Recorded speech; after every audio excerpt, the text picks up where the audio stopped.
Hi, good evening all of you and welcome to a new episode of Arguably the Reading Quest. So this is part 4 of the series and the last part of the series, Greatest Philosophical Novels of All Time. So in this video you will find many lesser known and obscure writers but very iconic writers who are very well known amongst the literary circles but are usually lesser known amongst the general reader. So with the help of this video, my aim is to spread the awareness about some of the writers who are iconically philosophical in every sense of the term. So the first novel that comes to my mind is Robert Musil, The Confusions of Young Toro.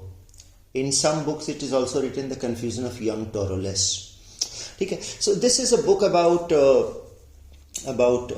an elite boys academy and how the issue of bullying, snobbery, homoerotic violence, everything goes on in the academy. So The Confusion of Young Toro was published in the year 1906 when Robert Musil was still a student. It is very unsparingly honest in its description of the author's untangled feeling about his mother, other women, and male bonding. It also vividly illustrates the crisis of a whole society, where the breakdown of traditional values and the cult of pitiless masculine strength were soon to lead to the cataclysm of the First World War and the rise of fascism. So, and it doesn't only speak to us only about the school persecution. They are present throughout the novel and the concern linked to our place in the world at the dawn of 20th century. The theme of adolescence, the search for one's sexuality, belief and doubt in school institution, and the quest for meaning. So it's a vibrant novel and very deep novel. So if you like it, I hope you should also read The Man Without Qualities by Robert Musil himself, a novel in 3 parts. Robert Musil writes, "One must conform to the baseness of an age or become neurotic." His life was focused on each single day. For him, each night meant a void, a grave, extinction. The capacity to lay oneself down to die at end of every day, without thinking anything of it, was something he has not yet acquired. We sometimes have a flash of understanding that amounts to the insight of genius, and yet it slowly withers, even in our hands, like a flower. The form remains, but the colors and the fragrance are gone. At that moment, he didn't like mankind, the grown-ups, the adults. He never liked them when it was dark. At such times, it was his habit to think mankind away. Then the world would seem like a dark, empty house. And he felt a shudder inside himself, as if now he had to search through rooms after room, dark room where you didn't know what was hidden in the corners, feeling his way through the thresholds, where no foot would tread any more part of his, until one room, the doors in front of and behind him would suddenly close and he would be facing the mistress of the black hordes herself. At that moment, all the locks of all the other rooms he had come through would shut. And far behind, far beyond the walls, the shadow of the darkness would stand, watch, like black eunuchs, keeping out of human contact. So a very iconic book.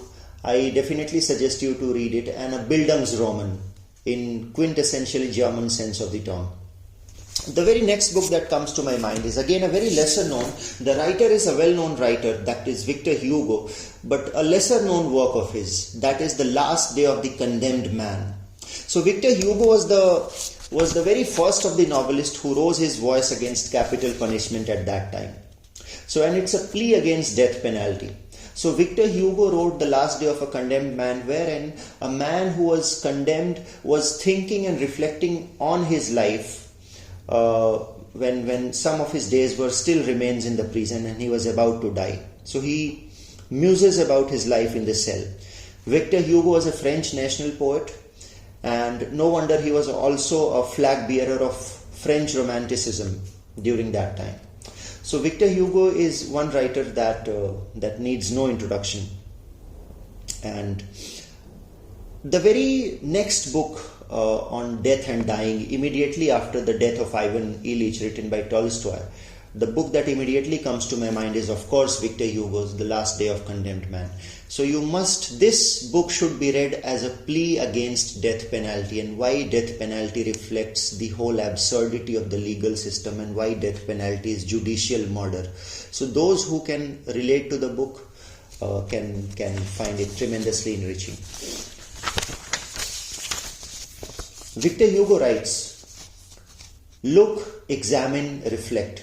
You hold capital punishment up as an example. Why? Because of what it teaches.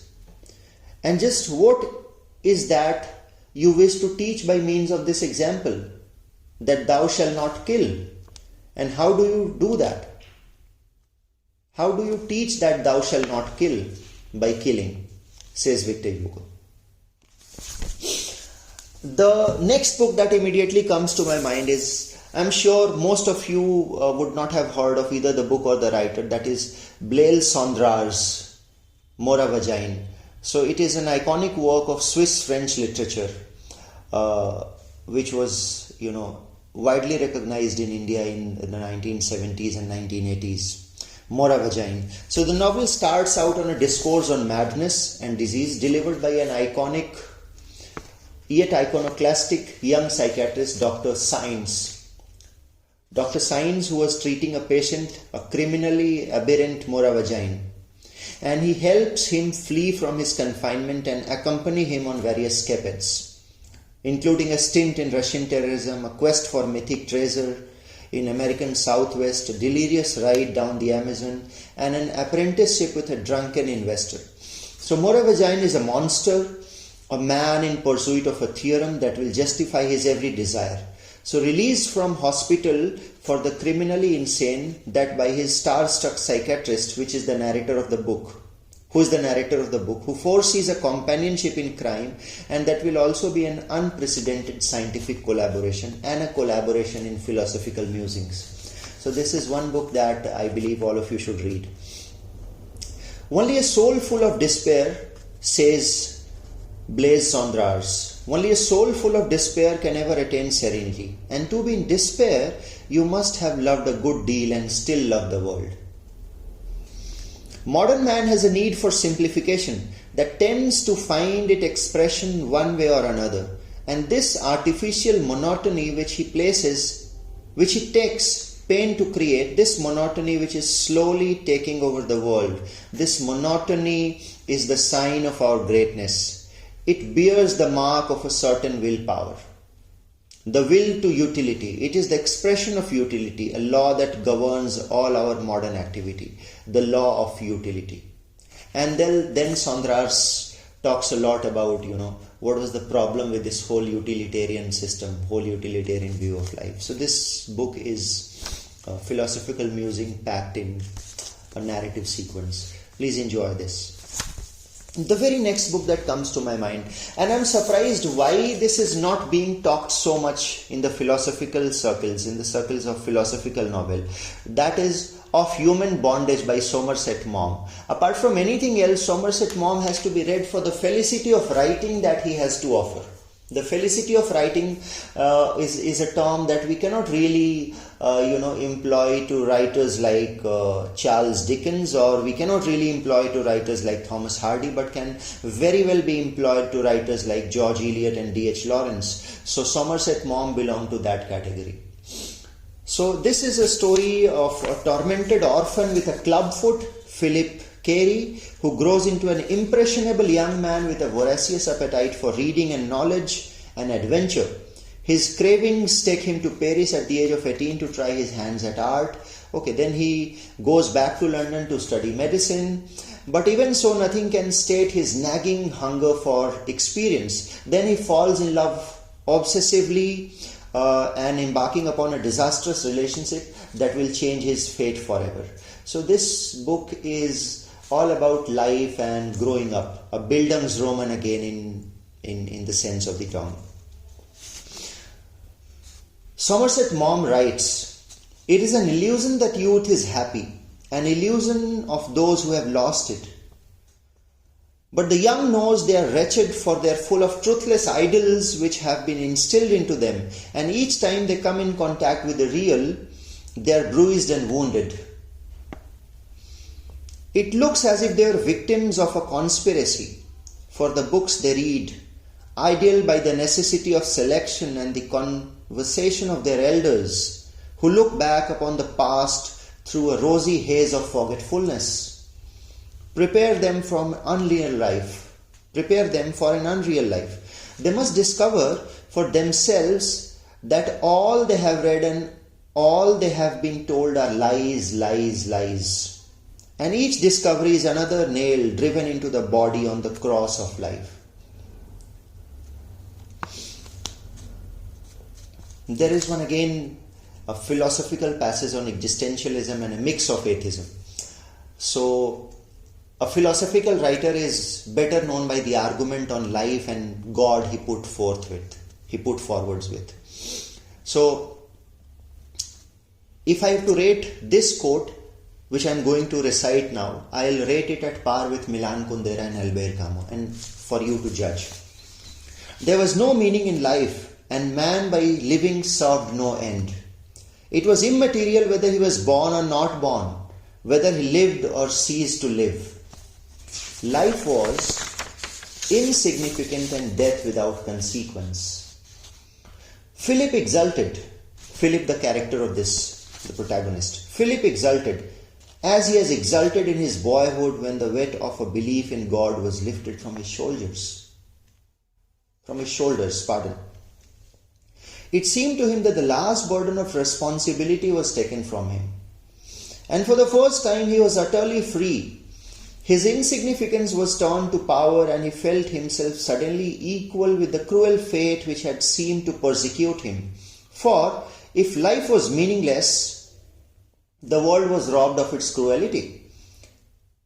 What he did or left undone did not matter. Failure was unimportant and success amounted to nothing. He was the most inconsiderate creature in that swarming mass of mankind which for a brief space occupied the surface of earth. And he was almighty because he had wrenched from chaos the secret of its nothingness. Thoughts came tumbling over one another in Philip's eager fancy, and he took long breaths of joyous satisfaction. He felt inclined to leap and sing. He had not been so happy for months. "O life," he cried in his heart, "O life, where is thy sting?" So Somerset Maugham, immensely enjoyable. And Somerset Maugham's, even his short stories are full of philosophical musing. So please enjoy reading Somerset Maugham. The next book that comes to my mind, and of course, a popular one, but I am not sure how seriously it is taken amongst the serious readers of philosophical novel. That is Lust for Life by Vincent Van Gogh. So Lust for Life is a fictional biography of Vincent Van Gogh written by Irving Stone. And since its initial publication in 1934, it's a multi-million bestseller and a basis for an Academy Award Oscar-winning movie. So the most famous of all Irving Stone's novel, it is the story of Vincent Van Gogh, a brilliant painter, passionate lover, alleged madman. Here is his tempestuous story, his dramatic life, his fevered love for both the highest born women and the lowest prostitutes, and his paintings for which he was damned before being proclaimed a genius. So the novel takes us from his desperate days in a coal mine in southern Belgium to his dazzling year in the south of France, where he knew the most brilliant artists. And finally it shows us that Van Gogh, driven mad, tragic and triumph at once. So please read this novel. Yes. Irving Stone writes, "Every man must settle down once in a lifetime." But Vincent never. Vincent passed away even before selling his one painting in his lifetime. He couldn't sell even one of his paintings in his lifetime. Who wants to do good in this world must deny oneself. A man does not live on this earth to be happy or to be honest only. He has to do great things for humanity, achieve the generosity of the spirit and rise above the banality where most of the people are drowning and wasting their days. The desire to succeed has left Vincent. He walked because he had to, because it kept him from suffering too much mentally, because it distracted his mind. He could do without a wife, a home, a children. He could do without love and friendship and health. He could do without security, food and comfort. So you see, all the Maslow hierarchy of needs are challenged in the case of genius. He could even do without God, but he could not do without something which was greater than himself. And that was his self-actualization, which was his life, the power and the ability to create, writes Irving in Lust for Life. So please read Lust for Life. Now, the last novel of the series, and an iconic one, is The Life and Times of Micheal K by Coetzee. It strikes deep inside the heart. Coetzee writing is not long and pompous. It is full of short, pithy sentences devoid of adjectives. So the story goes that in South Africa, torn by civil war, a man named Micheal K sets out to take his mother back to her rural home. On the way there she dies, leaving him alone in an anarchic world of brutal roving armies. Imprisoned, Micheal is unable to bear confinement and escapes. He is determined to live with dignity. So the life and times of Micheal K goes to the center of human experience, the need for an interior spiritual life, for some connection to the world in which we live, and for the purity of vision. So Micheal K was trained as a gardener, and it is about his inner strength and search for his survival in a world in which we are imminently alone. This is a life-affirming road trip that reaches what is most worthy, the need of an interior or a spiritual life. What can he do within his own limitations or constraint? What can anyone reach for when faced with a journey or suffering that will inevitably lead to an inconceivable nothingness? We must cultivate our own garden, as Voltaire says in Candide. So this is a novel to exposit that theme statement that we must cultivate our own garden. I am a gardener, he said aloud. I am more than an earthworm, he thought, which is a kind of a gardener. Or a mole, also a gardener, that does not tell stories because it lives in silence. No paper, no money, no family, no friends. No sense of who you are. The obscurest of the obscure. So obscure as to be a prodigy. He thought of himself not as something heavy that left tracks behind it, but if anything, as a speck upon the surface of an earth too deeply asleep to notice the scratch of ant feet, the rasp of butterfly teeth, the tumbling of dust. Let me tell you the meaning of the sacred and alluring garden that blooms in the heart of the desert and produces the food of life. The garden for which you are currently heading is nowhere and everywhere except in the camps.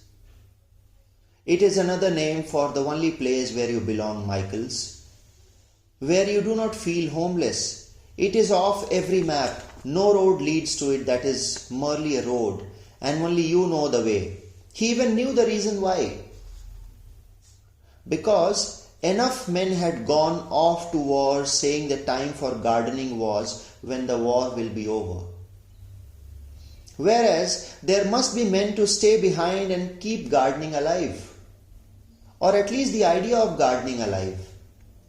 Because once that cord was broken, the earth would grow hard and forget her children. That was why. So guys, please enjoy reading these 6 novels. If you still have not liked, shared and subscribed my YouTube channel, Arguably the Reading Quest, please do that. Please spread the word. Happy reading all of you. Thank you so much.